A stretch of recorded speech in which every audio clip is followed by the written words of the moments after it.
It's no secret. Vaping of both nicotine and marijuana has become one of the biggest behavioral issues we're facing in schools today, resulting in increased suspensions, an overwhelmed staff, and kids getting pushed further and further away from school. I'd say every bathroom I walk in during the day, there's always one person that has a vape or they're hitting it, so I'm not surprised with how many students get caught. One of my teachers, when we asked to go to the bathroom, he says, "Oh, you're going to the vape lounge then." The issue is complicated by the fact that California has recognized that suspension doesn't change behavior, removing it as an option and leaving individual districts to figure out how to address this epidemic. Here in Nevada County, we had to ask, if suspension's off the table, what actually works? This film follows our journey to find an answer.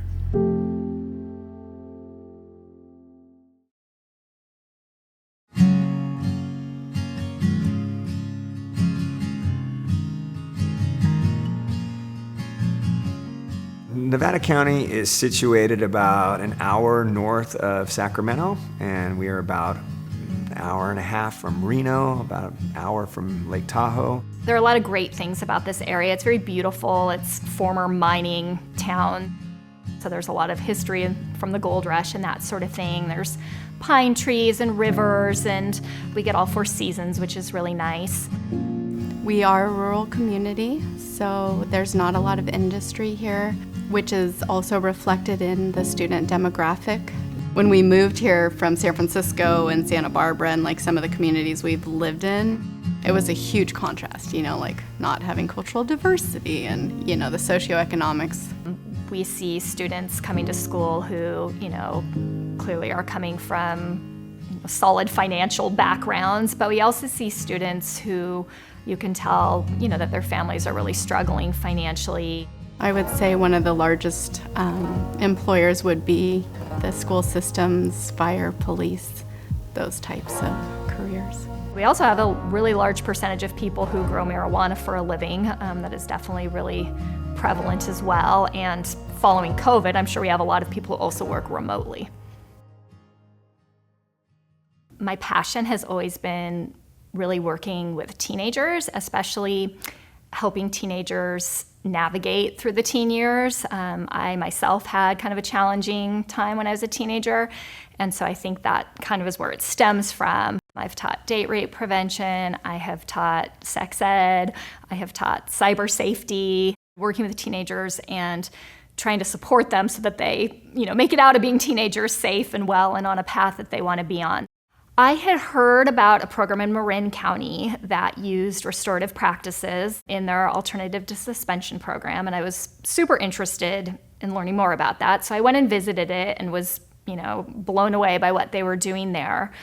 There was an opportunity for a Prop 64 grant, and part of that proposition was to give back to youth who might be struggling or impacted by that legalization. I saw that as a really great opportunity to apply for some funding that could help us create a program like what I had seen in Marin, and that was sort of the beginning of RAISE.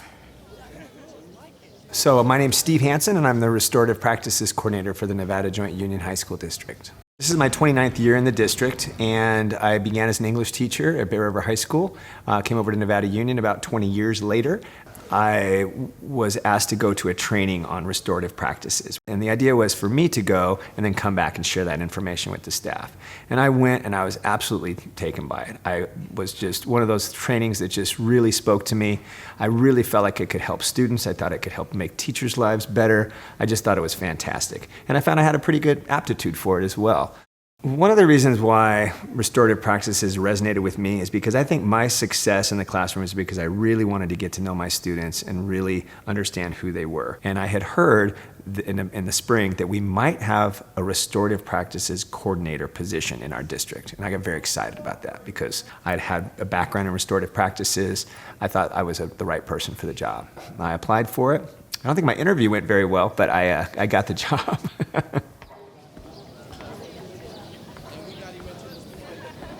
One of the reasons we really wanted to create the RAISE program here is that a lot of our schools in this area were having high suspension rates, and so a lot of them implemented something called OCI, which stands for on-campus intervention.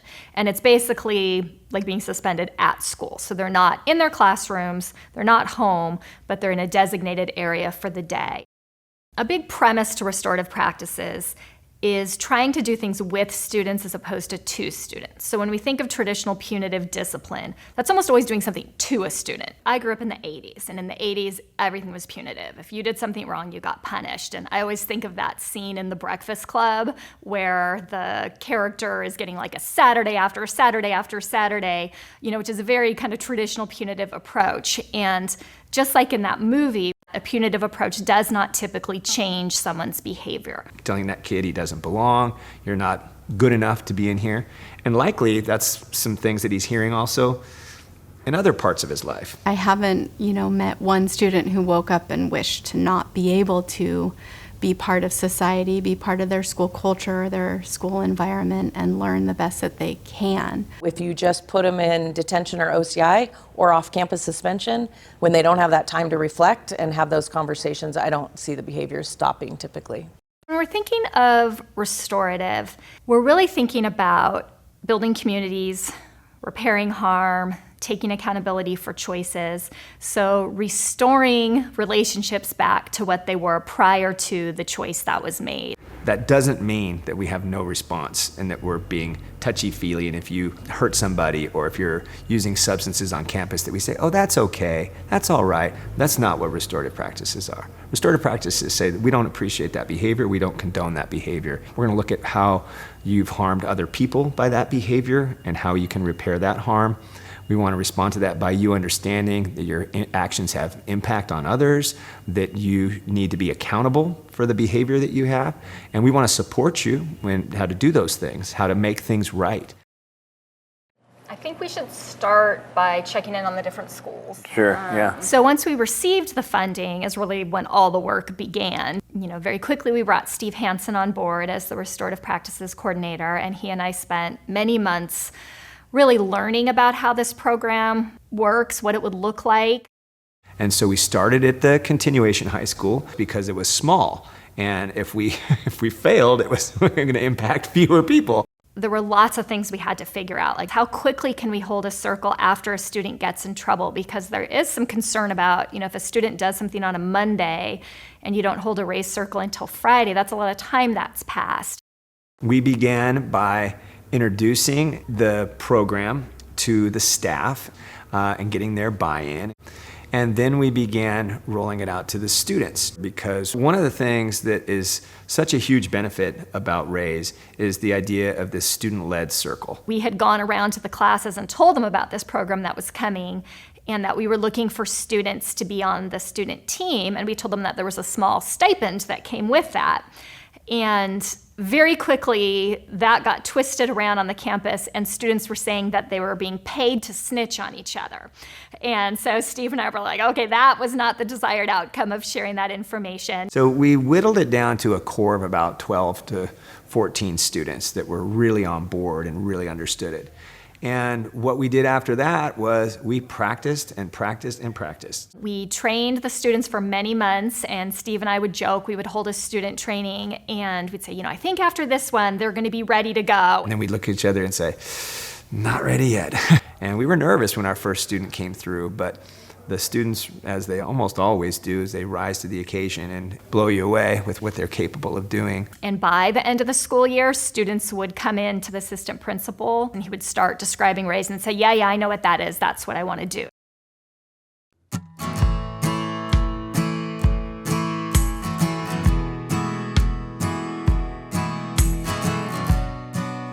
As we start RAISE this year, we're in a really different place than we were a year ago, where we literally didn't have a program yet and we were really starting from, ground zero. We moved on to training students to run RAISE programs at both Lyman Gilmore Middle School and Bear River High School. Right now, in this moment, we are in the rollout of Nevada Union, which is our biggest school in the district. and it's a little scary, and it's big. Nevada Union High School is our largest high school in the area. It has a couple thousand students, 9th through 12th grade. It's a traditional American high school with, football team and marching band and cheerleaders and all that sort of thing.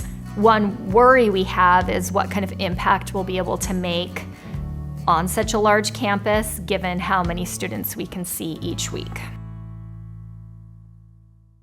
RAISE stands for Restorative Accountable Youth Solutions. We brought some of our RAISE student team members from Silver Springs and from Bear River to our presentation to the staff, and so they got to hear, directly from students about how the program works and why they like being a part of it. So there is an opportunity for staff to get involved. We had asked them to give us recommendations for students, and if they were interested in becoming champions and supporting RAISE as a little more directly. I love our teams at all of our sites because they are more diverse than any other teams I've ever been a part of. So far, the staff seems pretty excited about this program coming. We're holding assemblies for each of the grades on campus and telling them about RAISE, and we're doing that for two reasons. One, so that if they get in trouble, they'll know what it is if they're given it the option, and then also if they're interested in being part of the student team. I want to thank everybody for coming out this morning, and have a great rest of the day.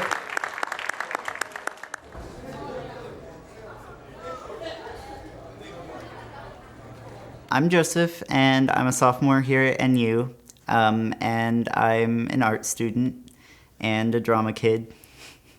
I am a transgender man.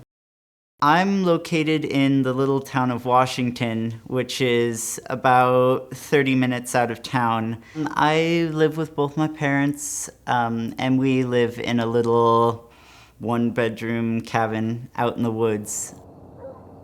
The little town of Washington is a beautiful place. It's right on the edge of the Tahoe National Forest, and it's been known as a gold mining town forever. A lot of locals in Nevada City and Grass Valley who do know about Washington really remember it from when there was a lot of bikers, a lot of kind of scary people around. And so that's really more of the reputation that it built. But nowadays, all of those bikers are older. Just, it's really become more of a retirement place now.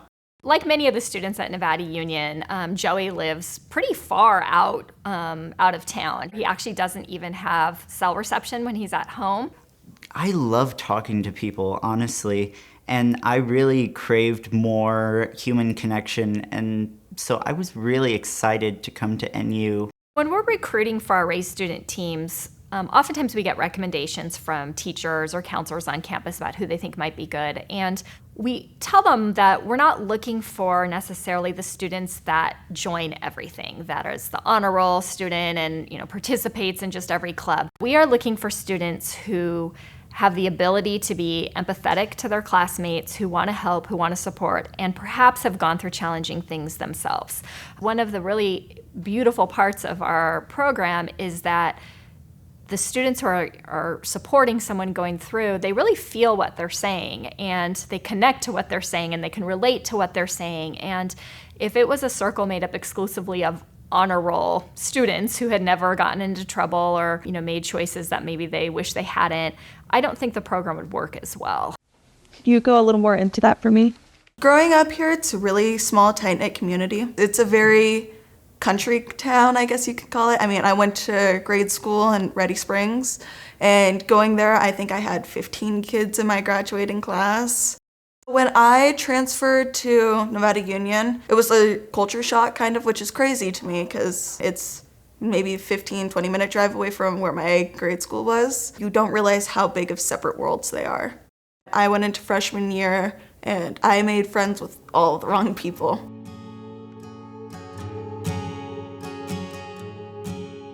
It was walking into the woods and going to smoke weed, and then I started vaping, and then it's all kind of escalated because I did not really know how to say no. What I noticed is when I was hanging around the wrong friend group, the drugs got harder. I was best friends with a girl who was doing coke. I was dating a boy who dealed everything. Everything was so accessible at the age of 15. I broke my parents' trust a lot. It was constant lies and, no, I promise I'm not doing this, and then I would go to school the next day and do it. And I think finally what was my turning piece is I was on the bus one time and a kid told me what I thought was Adderall. So I took 3, but I had gotten off the bus and then I walked over to one of the bathrooms and one of my friends helped me over the toilet and I started puking. I remember looking at her in the eyes and then falling. I collapsed onto her. And I was so scared that my mom was gonna find out that I went to all of my classes that day and I couldn't tell anyone. I didn't want to get in trouble.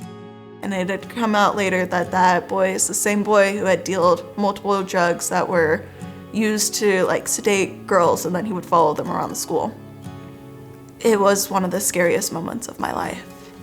I made a lot of horrible decisions, and I hope me helping in the RAISE program helps kids not make the ones I made.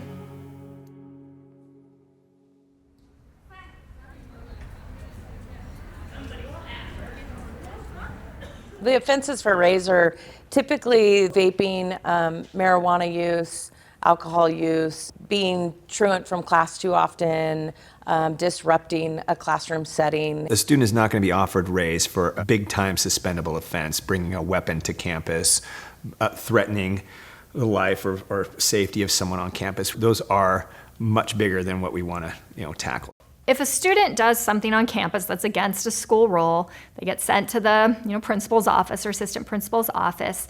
If that administrator thinks that they would be a good fit for RAISE, they give them the option to go through the program. Once they are presented with that option, another huge piece is that the student has to say, I am responsible and accountable for that. So if students are placing the blame on somebody else or saying, yeah, well, that's that teacher, she's been after me the whole year, it's not my fault.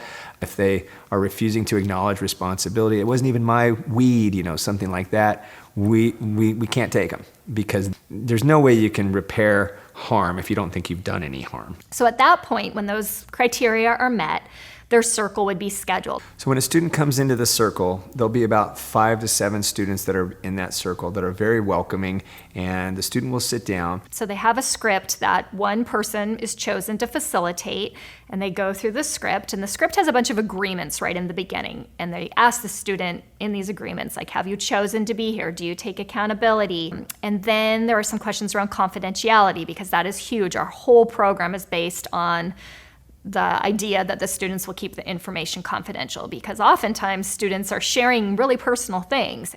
And then everyone in the circle, including the student who has chosen RAISE, agrees to the fact that they feel comfortable with going forward, that everyone on the circle can be impartial and is there to support the student. You learn about a home life, social life, their personal life. You learn about that actual person, not the one that's this is my persona for school. So by the time they're done with this script and the questions, the student leaves the room for about 10 minutes and they come up with their plan. And then the student comes back in, the facilitator of the circle shares the plan, and the student agrees to it. We're starting in 2 weeks, we're going live. I'm actually kind of giddy about it. I'm like, oh my gosh, this is exciting. So our script has gone through some revision. We trimmed it down a little bit. So we want to spend some time today going over it. So the first area that every student gets in their plan is what we call future circles. And what that means is if it's my circle, and let's say they decide I'm going to sit on 2 more circles, I would come back the next 2 times other students were going through RAISE, and I would be sitting as part of the student team to support that student. So everyone going through gets the experience of being on both sides of the circle. Then every plan also has some sort of harm reparation. First of all, thank you guys for your willingness to come do the structured apology. So the way the structured apology works is we start with the people who've been impacted, and we hear from them, and then we'll hear from you. But the first question is what happened? We got a call from a staff member that there was a group that Michael was with, maybe 6 kids that they're passing around what looked like a vape device. And so we went to the call. I talked to Michael and the rest of the students, and I said, hey, we got this staff member who let us know that it looks like you guys are passing around a vape. So we did bring the whole group of students in, and one student had a vape on him. And then I think in talking to Michael, he did let us know that he did hit the vape. Yep. Like, what's been the most challenging or difficult thing or hardest thing for you? I feel like it hurts me. It hurts me because, like I said, we do this job because we care. So, like, when kids are using these substances that are not meant for, their young bodies, it hurts me because I'm like, whoa, these are things that I wouldn't do as an adult because I know the effects of them. It impacts me. It makes me sad that you guys feel the need to use these things, without knowing the harmful effects. I think that completing Raise, going to all of the appointments is a step in the right direction. I think maybe just doing some reflection for yourself and kind of coming to realize, like, hey, like, do I really need to keep doing these things? Right. Should I keep doing these things?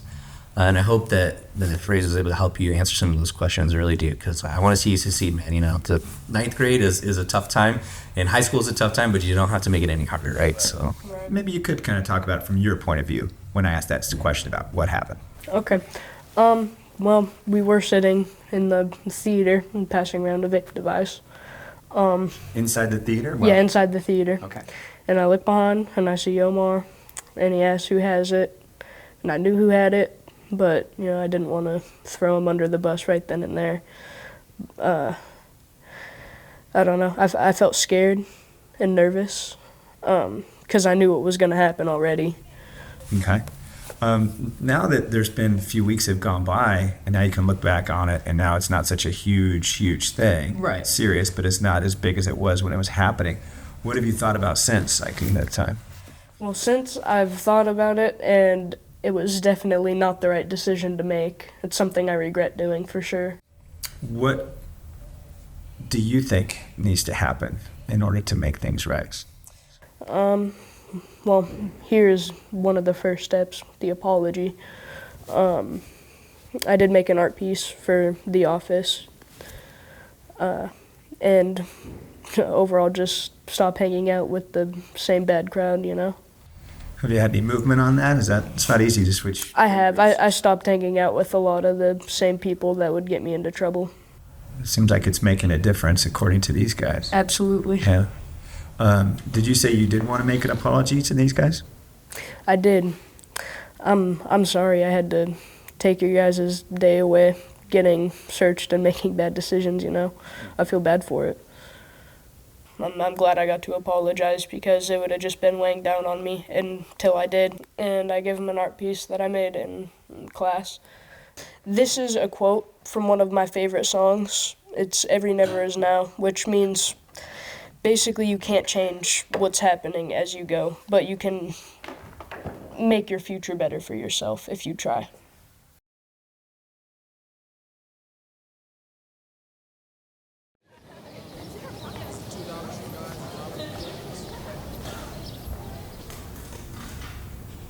There were two huge things in my life that made me want to join the Raise team. One of them was definitely my father. He's so much wiser than really anybody I've met, and I really aspired to be like him. When I told him about the program, he told me that he had something similar in his tiny high school. The second big reason that I joined Raise is because I know so many people in this county who went down paths that were not good for them, for their family, and I feel like that really starts in high school, these sorts of things. The reason why Raise is run by students is because we're trying to separate from that traditional model and have students helping each other. And it's amazing how much they love that part of the program. People that might have been in their same shoes or overall have just demonstrated that they are able to help them out. It's led by these students, and I think it makes it less intimidating when it's coming from them and they're relatable. Admin, I feel like, who've already gone through all of this, and they pushed it so far back in their memory, they don't remember what it's like to be a teenager who was sitting in the principal's office because they walked out of class, or they got into a yelling argument, or they did X, Y, and Z. It's one thing to have a teacher who has great relationships with his students.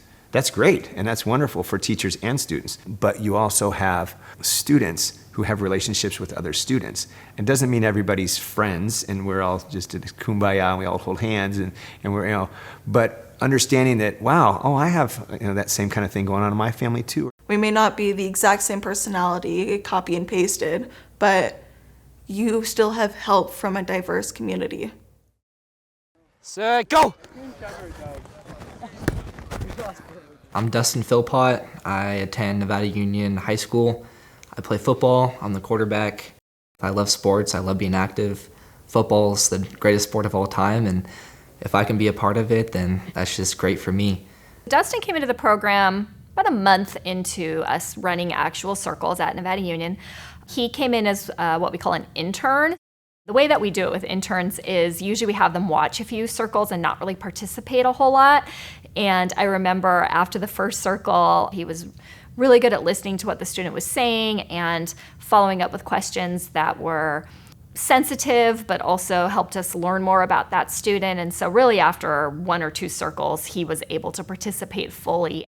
Most people's perception of me, like they tell me if they don't know me, like I seem intimidating, but that's not who I am at all. I'm super like open and laid back and want to talk if you want to talk. And I hope that them seeing me a part of Raise and trying to help out and give back changes their perception of me.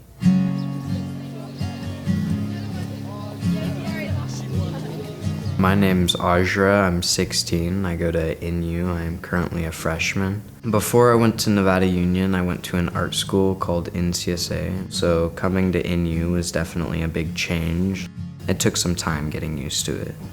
Originally, speaking with vapes, I was like, I am not gonna hit that. That is chemicals that are gonna give me lung cancer.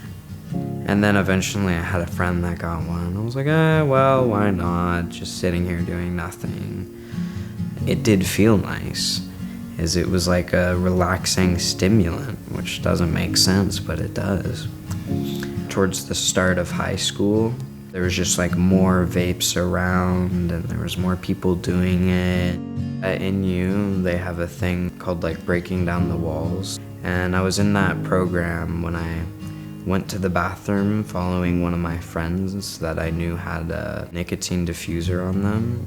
And I went into the bathroom and a teacher walked in when there was smoke in the air. So we all got searched and kicked out of breaking down the walls, which kind of sucked because I did want to do the program. They were saying my options were either on-campus intervention or the RAISE program.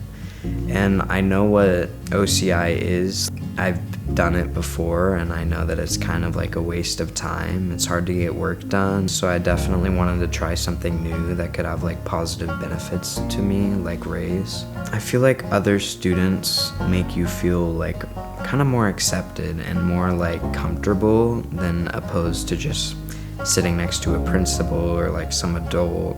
But when it's like other kids, they talk more like they know what you've been going through and they talk more acceptingly.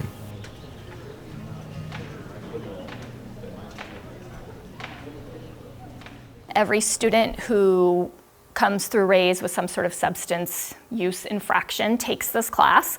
And we're going to talk a little bit about what this class is going to cover today. It's probably different than any class you've ever taken around substances. Anything you say or share in here is confidential. We want you to be in a space where you can honestly talk about your substance use and what it's like, what you like about it, what you don't like about it. So Ajra participated in our harm reduction class and learned a lot about sort of where he is on a continuum of drug use. They had like a bunch of like pictures and like writing to go with the pictures, and you had to like match them on like how addicted they were, like how much they used or whether they used it all.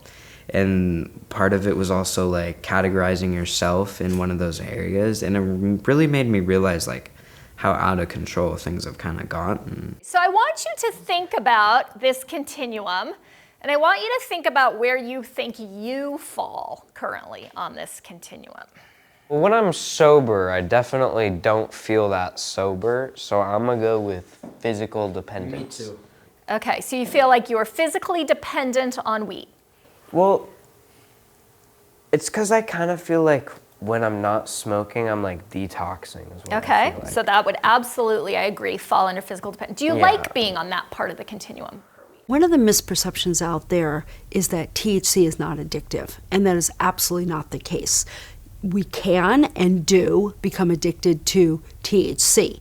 I mean, marijuana is everywhere, but I feel like in our community especially, it is very prominent. I have 2 daughters, and from a very early age, they knew what marijuana was, what it smelled like, things that I definitely didn't know when I was their age, and that was just from going to school. They would know when it was harvest season, trimming season. They knew what trimmogrants were, and this was not from me. This was from just living here. So it's a little bit of a challenge when it comes to working with our students, addressing the fact that marijuana impacts them differently than an adult. I'm helping a kid named Jackson, and Jackson was caught vaping. I told him my story, and he did want to. She kind of knows how I'm feeling, like what it's like to have an addiction like that. It's just like she knows what I'm going through. I feel like I get to know this kid way better than if I would have seen him in the hallway. With Raise, I kind of recommended it for myself because I already knew it was a thing, and I was like, well, OCI is not going to help me. That's just sitting in a room all day. There's no way that's good for your mental health. If you go on suspension, what are you gaining from that? But with the Raise Circle, we help you with your grades. We help you with making social norms for yourself that you feel comfortable with. You get someone to talk to that will listen to you. If you write the question in red, then write the other answer in blue. Okay. I first met Rita when she came to our trainings for Raise, and I could tell almost immediately that Rita's somebody who is a big personality and probably had experienced a lot of life already. She definitely could have gone a different direction than she has, and she's doing really well in school and seemingly making really good choices. Rita is somebody who definitely wants to help her peers. She comes into every circle full of life and ready to go, eager to help, and very clearly somebody who likes to be busy. I think she works like 6 days a week after school. So she's just somebody who's really impressive given what she's been through.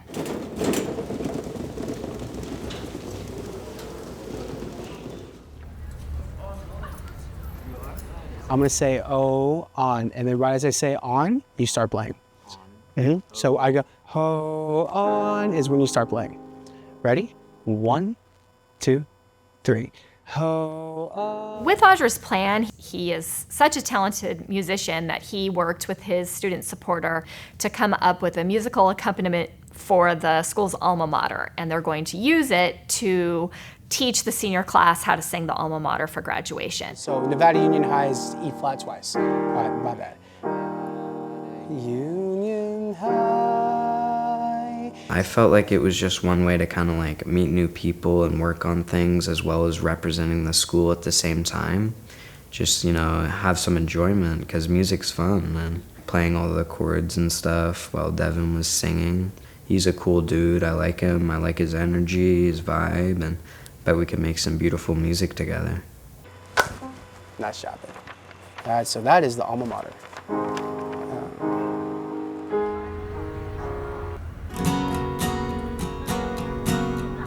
The reason we're here today is because next week is the last day that we can take students because they need that 30 days to complete the plan. It feels really good to be at the end of our second year of Raise. Steve and I kind of had this idea that the first year we figured it out and we worked out all the kinks, and that the second year was just gonna kind of like smoothly go, and that definitely has not been the case. I think in some ways we've almost faced more challenges this second year than the first year.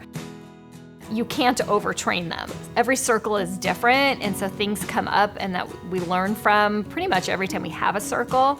Every fall when school first starts, we like to do another student training. We bring in new people, get refreshed. And so we're trying to decide whether to do that at all 4 of our sites or whether we should like all go out to Camp Del Oro for the day and do like one big Raise student training with the other schools as well. So how about if we raise our hands for all of Raise? Okay, all right. So when we come back after summer, we're planning on doing a all Raise student team training, a full day training up at a local outdoor camp. And we're gonna really spend some time getting them excited about the program and the process and making sure that they're really solid on how it all works so that ideally we'll be ready to start taking students right away when school starts. You're awesome. Have a great rest of the day and rest of the school year. I'll see you guys around.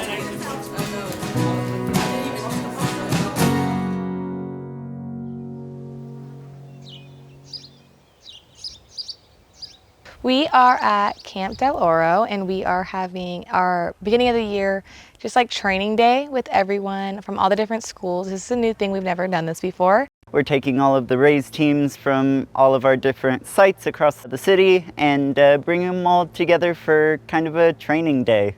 And today was kind of like a practice day, and seeing what some good circles look like and also what some bad circles look like. So you'll be taking notes while you watch this circle. And then when we're done, we'll go through and we'll talk about what went well, what was so-so, and what was those things that we have seen where ideally that wouldn't be happening. So we had a bigger circle with everyone in it, and then later on we got into a smaller circle for like a simulation, and we all got scripts.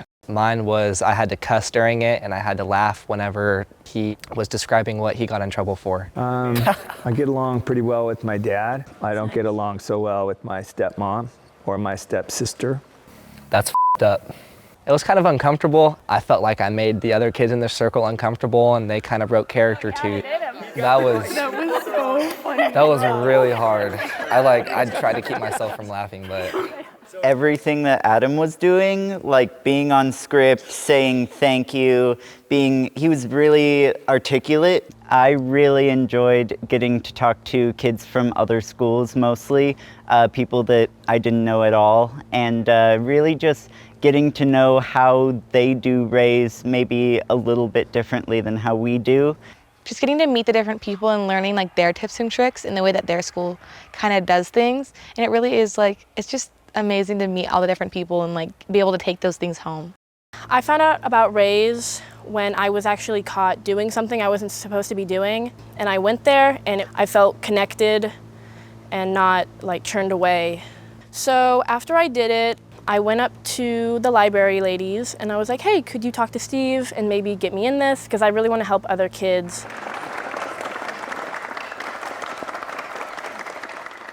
Coming into this new year and with this training day, I just am really excited to come and like just get back into it and really hope, like we have such high hopes for this year and we really think that it could be 10 times better this year.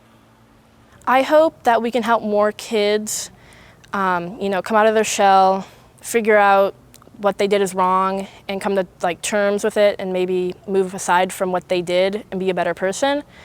And hopefully more kids will choose Raise over suspension or OCI. I would like to introduce you two lovely people. We have Steve and Marlena. This is our third year of a third-year grant. So we are grant funded and we need to keep this program going. And I'll be honest, I'm a little worried about it. It's almost like I'm seeing this hourglass with the sands trickling down and thinking, oh, we're running out of time here. And then we have our wonderful Raise counselor, Lori. Within the first couple weeks of school, we were able to bring on Lori, a fantastic counselor who has some experience in this county and has worked at some area schools as a counselor. I started as a school counselor, and unfortunately, as a school counselor, you see a lot of punitive punishment. So I'm recommending that we do something more restorative with students, and administration is saying there needs to be something more punitive. So I saw that a lot. Everybody gets the counseling assignment in their plan. The plan states that they meet with me 3 times. So usually very shortly after they have their restorative circle, I will meet with them to touch base and kind of get an idea of what I can do to help them as a human and also help them get through their plan.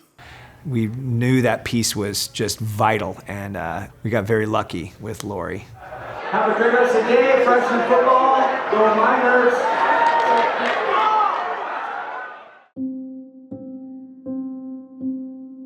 So literally on the very first day of school, we had 2 students who got caught vaping together and chose to go through Raise. And Amadeus had the sad distinction of making a mistake on the very first day of school, which is usually one of the calmest days of the year. I had to lose first 6 weeks of the games and all of that for football.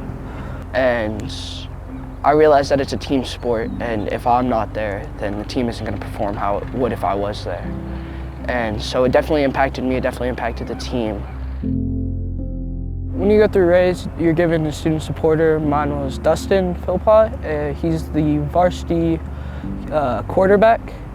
The kid I got in trouble with was leading me down the wrong path towards like drugs and just not being who I wanted to be. But he was cool and I wanted to be like him.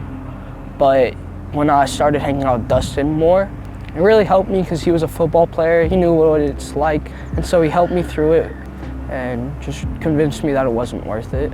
And now I'm currently doing track and club wrestling, where I help coach the little kids. As a kid, you think it's so cool to do what the older kids do, that you don't realize that you have your own future, you're like your own journey, and drugs can impact that quite a bit. And so that's what I just try and teach them and tell them.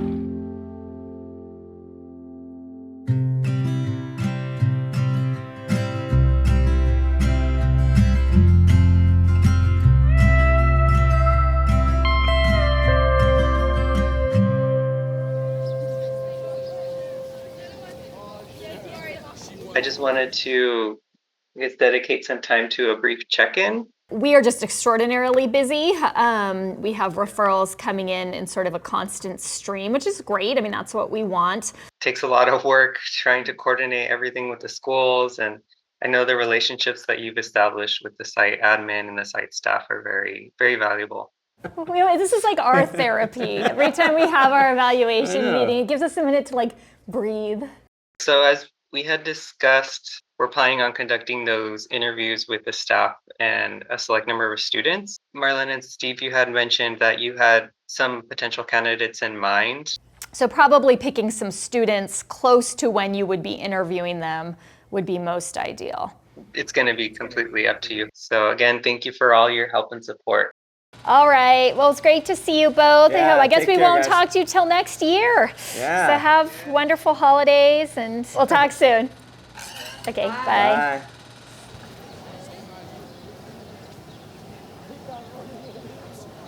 This is really cool, the ceramics room in here. So she put some of the art that the students have done like on the outside of the room. Yeah, very popular class, hard to get into. Dr. Shuhong Zhu from UC San Diego came to visit. He's our head evaluator of the RAISE program. It was really wonderful to be able to show him around the campus, get a sense of the community here at Nevada Union, and then also have an opportunity to talk to both our student team as well as students who have gone through RAISE to really gain a better understanding of how our program works and what it's like. It's just wonderful to be here. We had Zoom meeting in the past, and now actually coming to the school site, and but especially to meet the students who are an integral part of the program. All right, so what we're going to do for you today is we're going to show you how a circle is going to look. Adam will be our facilitator. I'll play the role of the student. I already learned quite a bit already from Melina, but it's just very nice to actually see in action. Probably the most rewarding part for me is just to see the peer leaders of the program, how much they felt like they have benefit from being part of it. I'm not involved in anything at school, and this is the only thing I'm involved in, and it's something I treat as a job. So we're about 2/3 of the way in evaluation, and we have seen some very encouraging results. Thank you so much. That was very nice. Nice. Yeah, very enjoy it.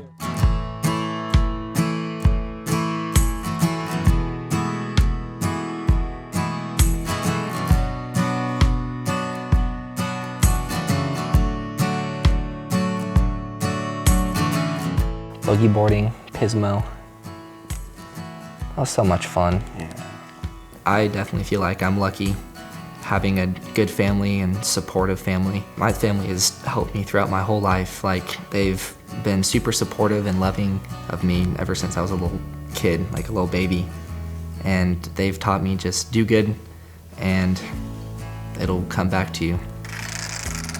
Yeah, look at how it kind of goes up and down a little bit. Yeah. That's from the car flexing so hard that it stopped. It bends with it. We do a lot of relaxing and just talking, good one-on-one. Definitely a lot of family bonding has gone on throughout my life. Yeah, I feel like a really supportive family makes a big difference in a kid's life.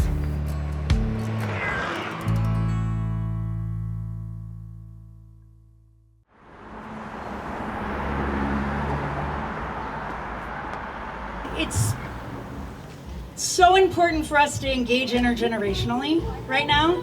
I know I could do a better job, but the part of my life that I do a good job is working with queer youth in the schools. And one of the joys is that I make new friends around town and I learn a lot from young people. And one of those young people that I've learned so much from is Joey Wallace. Well, hi everybody. I really just want to talk about what pride means to me as a teenager, as a queer teenager in Nevada County. I'm 17, and pride for me is really about the love and the community. Look at everyone who's here. You have all this love around you, and that's something we have to remind ourselves through adversity. Honestly, all we can fight it with is love. And I just want to let you all know that I love all of you, and I'm so glad you're here.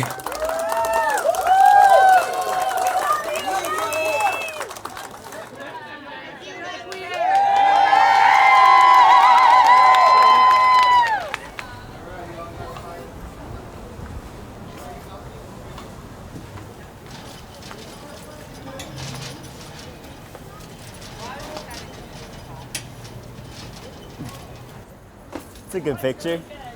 Okay.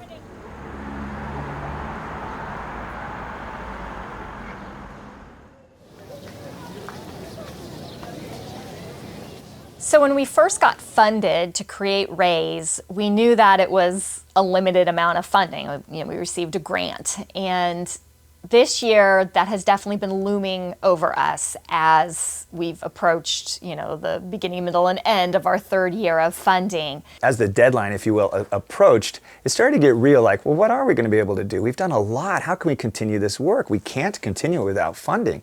This program is still very young. I would say it's maybe out of its infancy and into its toddler years. So it's definitely not at a place where if the funding dried up, it would continue going as it is. Marlene is incredible, was looking for as many funding opportunities as she could, and I have to give her such credit for her perseverance. We did learn of a new funding source. It was actually very competitive. They were only going to choose 8 schools out of all of California to fund. I was not nearly as optimistic as she was. I'm not a downer, but I kept thinking, I don't know if we have the right demographics, and I was second guessing it the whole time. We actually had one of our team members, Dustin, on the final interview with us talking about what it's been like to be a part of the Raise team. Our principal, Kelly Roden, spoke about it. Marlena was articulate.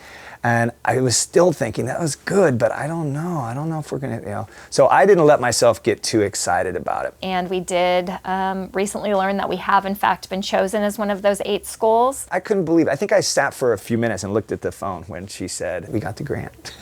I remember going, I can't believe that. I can't believe it. So we have additional funding now to continue to grow and expand. We're beyond excited about that possibility. We're doing really good work here. And I was really excited that people understood that, or at least acknowledged that, and saying, hey, you've got something special here. This was given to 8 schools in California, not school districts, 8 schools. There are hundreds, probably thousands of schools in California. And to have us be one of the 8, that's really special.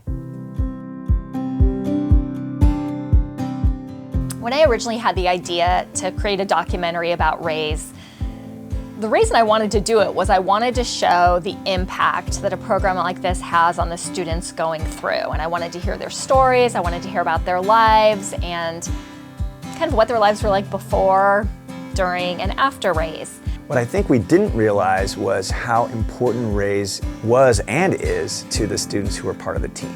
And that became more and more apparent year after year, that these kids were amazingly and positively impacted by the work that they were doing. They were more empathetic, they had fantastic ideas about moving forward, they would problem solve in a way that I've seen adults, not as good as what they were doing. It really helped me realize if you empower students and you give them an opportunity or give them a platform, they will surprise you every time. When I think about Rita and Dustin and Joey, With or without Raise, those students were going to do great things because they're amazing people. But I feel like Raise has only added to that for them. Rita Marie Wierkowski, Arnberg. Senior year was a little bit rough. I made it through very strong though. I graduated, that's all that matters. It's been emotional, mostly get emotional because I'm moving on to the next chapter in my life. I'm going to Norwich University. It's located in Northfield, Vermont. I got onto the football team there. I got a good academic scholarship. I'm actually enrolled in Sierra College. I'm doing the phlebotomy program, and then onto that, I'm going to be getting my AA in allied health and hopefully go on to work at one of the big hospitals. Raise definitely helped me mature, helped me have a new perspective, see that not everyone has the same life as me. Some people have it harder.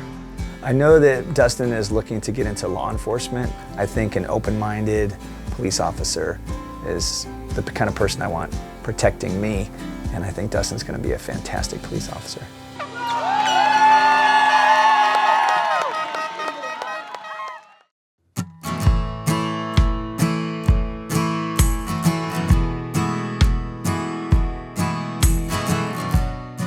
It's been very cool to be a part of the beginning of Raise.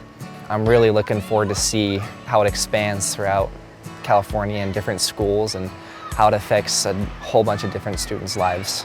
I think that very beginning of Raise was one of the biggest things for me to carry forward, because when I was sitting in the audience, the only thing that I could really think of was, what would my dad be doing?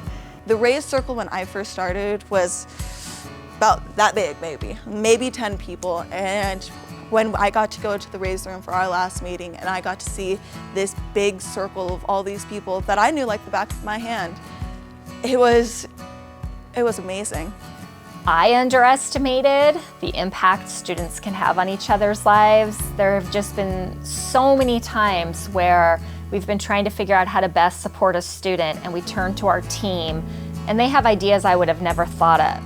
I think that every student has had a great lesson in life about how, wow, that's not the way that I was brought up, or that wouldn't ever happen in my home, but that happens in homes. Now that it's my last year, my next step, I think, for the program is finding other things for kids to do and creating workshops and creating more spaces where kids who feel like I'm not good at anything, I don't have a hobby, they can find something that they're interested in and start picking that up and put their brain in other places. For me, it's given me a great deal of pride and confidence, that knowing that, you know, with the right people and with the right intentions and the right support, amazing things can happen. Visions and dreams about how things could work can become realities. It's reminded me that when things aren't going well, we can change things, we can adjust things, we can be open in our communication and make things better. If, in my vision, every disciplinary issue goes through Raise and there is some true restorative work that takes place, the education is happening, and we're all going to be better for it. Not just the students, but the adults that are in that position as well.